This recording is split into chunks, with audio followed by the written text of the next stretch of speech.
स्वागत आहे तुमचं आपल्या यूट्यूब चॅनलवरती। आता आपला ब्लॉग तिसरा चालू आहे। तर तुम्ही बघू शकता आता आम्ही हे जे मंदिर दिसतंय ते बांधवड गावचं मंदिर आहे। आता आपल्याला जायचं आहे ते वरती विठ्ठलवाडी म्हणून मंदिर आहे, ते आमच्या गावचं दैवत मानलं जातं। तिथं आपण आता जाणार आहोत।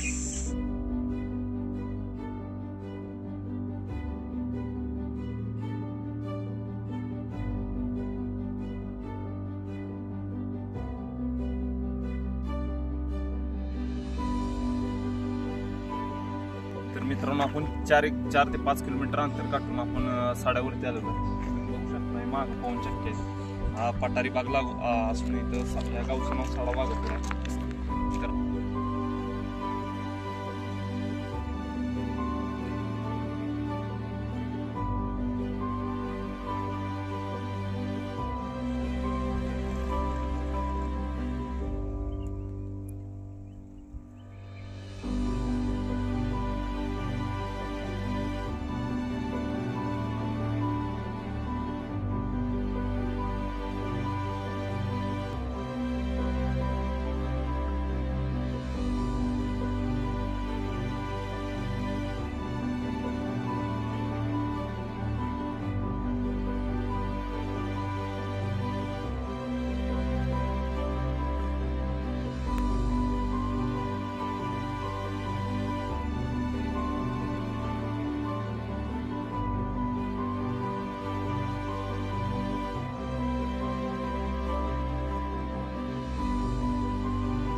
खाली बघू शकतो मित्रांनो, हा पाटणचा असा पूर्णपणे पसरलेला आहे हा भाग आहे। आणि आता बघू शकता आपण पाटण सोडून वरती आलेलो आहे। आणि हा बघू शकता घेरा दातेकडचा हा रोड आहे आणि त्याच साईडला आपण जाणार आहोत ते गाव आहे।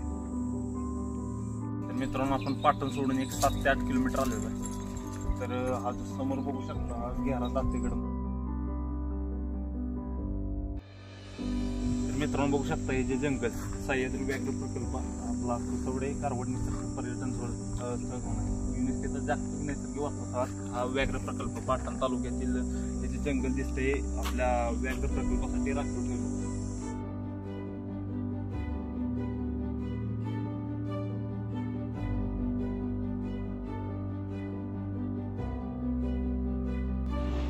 तब्बल 25 ते 30 किलोमीटर आपण प्रवास करून फायनली या गावात पोहोचलेला आहे। ते मंदिर बघू शकता तुम्ही, पहिले हे मंदिर कौलार होतं आणि आता त्याचं बांधकाम करण्यासाठी ते मंदिर पाडलेलं आहे। आता याच्यानंतर त्याची पुनरुत्थान करून पुढल्या वर्षी आपण नक्कीच आपण नेक्स्ट ब्लॉग केला तर तुम्हाला दाखवू मंदिर कसं आहे। शक्य असा खडतर प्रवास करून आपण या डोंगराळ भागात पोहोचलो आहे। तर हे बघू शकता तुम्ही कौलार आणि मातीची घरं, एक जुन्या काळातलं जे गावठण कसं असतं त्या पद्धतीचं हे गाव आहे।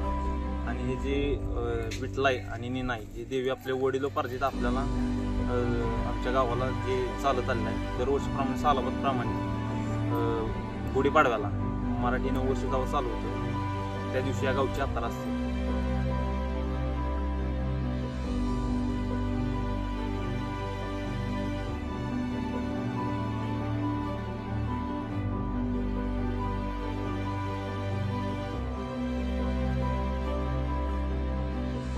तर आपलं देवदर्शन झालेलं आहे। तर आता आपला परतीचा प्रवास चालू झाला।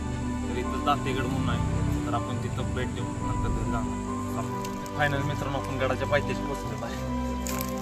बघू शकता दातेगडचा काढ, तर तिथं आता आपण चालत जाणार वर गेल्यावर ब्लॉक काय कसं काय।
कसा वाटला आपला आजचा व्हिडिओ, तर नक्कीच तुम्हाला व्हिडिओ आपला आवडला असेल तर व्हिडिओला लाईक करा, चॅनलला सबस्क्राईब करा आणि जास्तीत जास्त शेअर करा.